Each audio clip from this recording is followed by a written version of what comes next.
नमस्कार दोस्तों, मैं सपना सिंह। स्थिति दर्पण के पेज से आज मैं शिवरानी देवी जी की पुण्यतिथि पर उनकी किताब प्रेमचंद घर में इस किताब का एक छोटा सा अंश पढ़ूंगी। अंश पढ़ने से पहले मैं शिवरानी देवी जी ने जो आत्मकथ्य लिखा है इस किताब में, उसका थोड़ा सा अंश पढ़ना चाहती हूँ। तो सुनिए।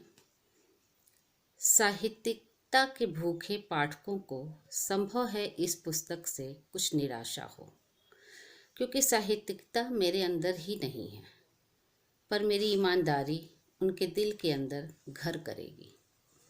यह मैं जानती हूँ, क्योंकि मैंने किसी बात को बढ़ाकर कहने की कोशिश नहीं की है।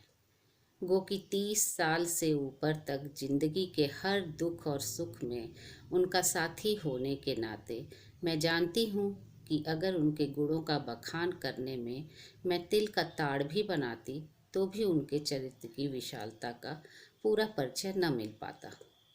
पर मैंने तो सभी बातें बगैर अपनी तरफ से कुछ भी मिलाए ज्यों की त्यों कह दी हैं। ये था आत्मकथ्य शिवरानी देवी जी का, जो इन्होंने प्रेमचंद घर में किताब लिख के आरंभिक पन्नों में लिखा है।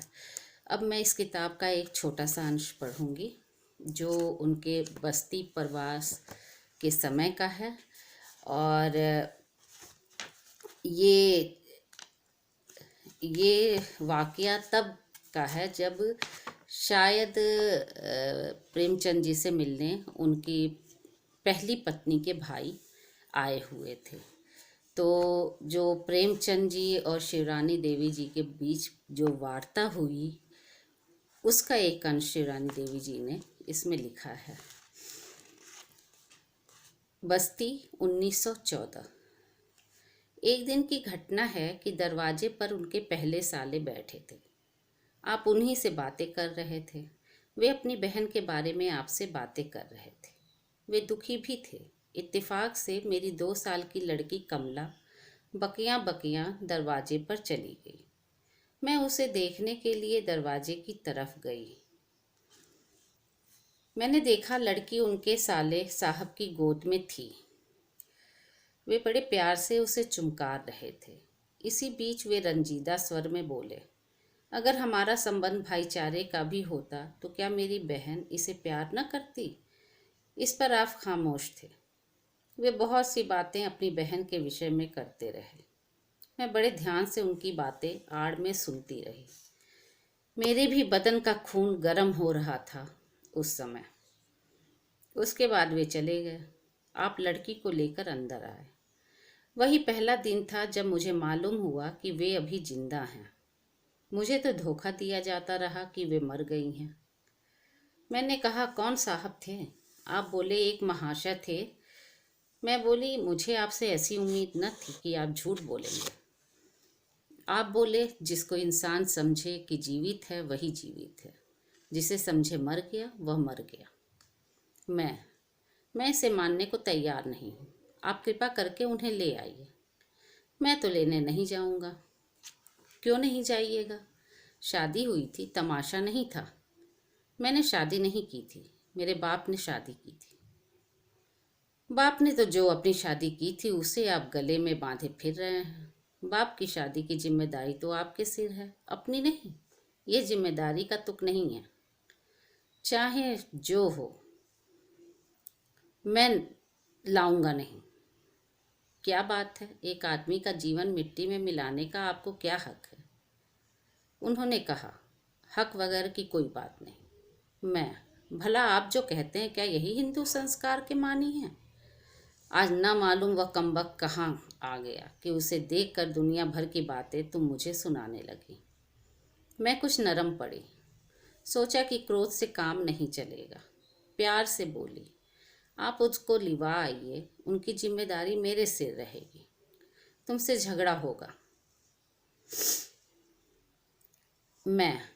जैसे मैं घर गृहस्थी के बारे में कुछ सलाह आपसे नहीं लेती, वैसे ही उनके बारे में भी आपसे कुछ न कहूँगी। मैं चाहती हूँ कि उन्हें खुश रखूँ। हम दोनों बड़े आराम से रहेंगे। तुम लोग तो आराम से रहोगी, सजा मुझे भुगताओगी। मैं, ईश्वर कसम आपसे सच कहती हूँ, जो इस विषय में आपसे कुछ कहूँ। भाई, तुम अपनी इच्छा के अनुसार जो करना चाहो करो, मैं कुछ न बोलूँगा। मैं खामोश हो गई। मैंने उन्हें प्रिय बहन करके खत लिखा, उन्हें बुलाया था। उसके चौथे रोज उनका जवाब आया कि जब वे खुद लेने आएंगे तो मैं चलूँगी।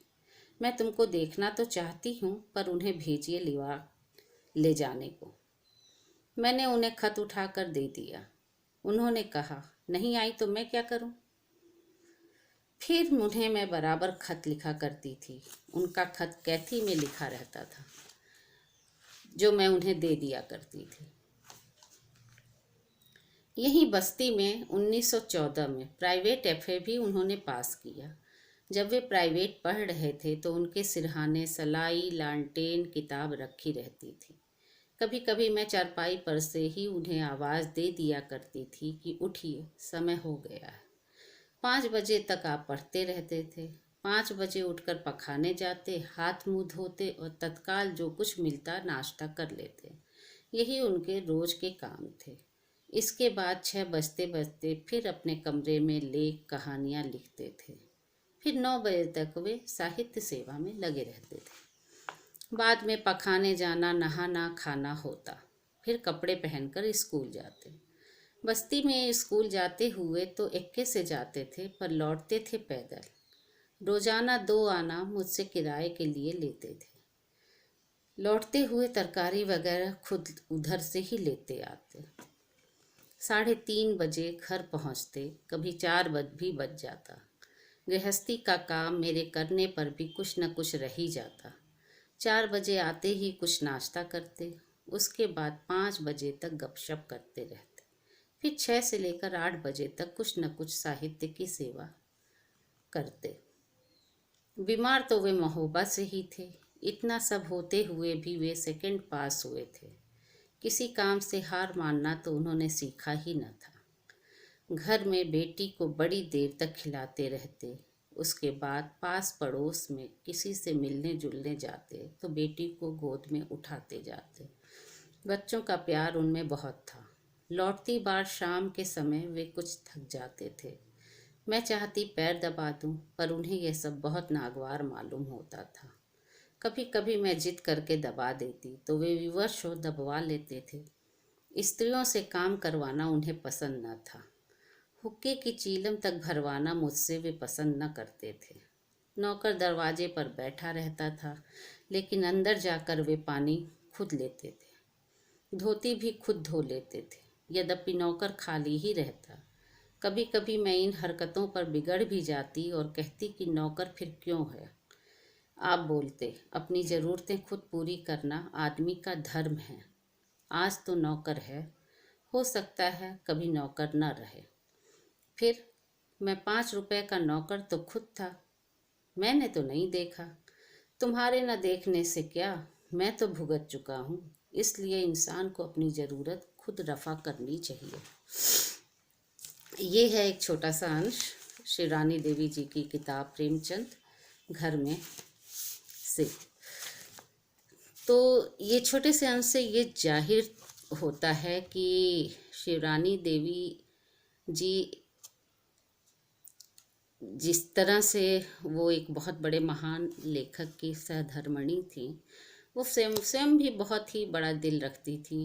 क्योंकि जिस तरह से उन्होंने प्रेमचंद जी की पहली पत्नी के प्रति अपनी सद्भावना जताई थी और उनके लिए अपने पति से लड़ ली थी कि वो उनको बुलाएं और साथ में रखें।